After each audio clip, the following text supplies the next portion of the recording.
অবশেষে আমাদের বন্ধু জয়রুল বিয়ে করে ফেলেছে এবং তার বিয়ে খেতে আমরা চলে যাই সোনারামপুর। যাই হোক, এখন কিন্তু আমরা সোনারামপুর বাজারের মধ্যে, মানে সোনারামপুর বাজারের ব্রিজের সাথে হচ্ছে আমরা। আর এখন হচ্ছে আমার সামনে দেখতে পাচ্ছেন আমাদের জামাই জয়রুলের গাড়ি হচ্ছে এটা, মানে এই গাড়ি দিয়ে জয়রুলের বিয়েতে এসেছে।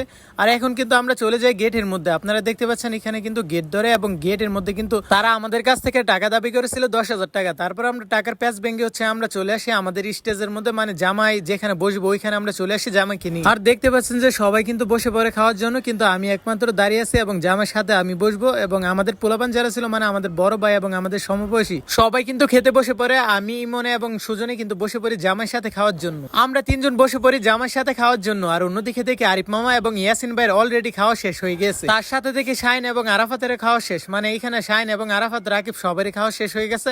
আর আমরা তিনজন মাত্র এখানে বসছি খাওয়ার জন্য। যেহেতু আমরা তিনজন বসেছিলাম জামাইয়ের সাথে খাওয়ার জন্য, তাই হচ্ছে আমাদের একটু দেরি হয়ে যায়।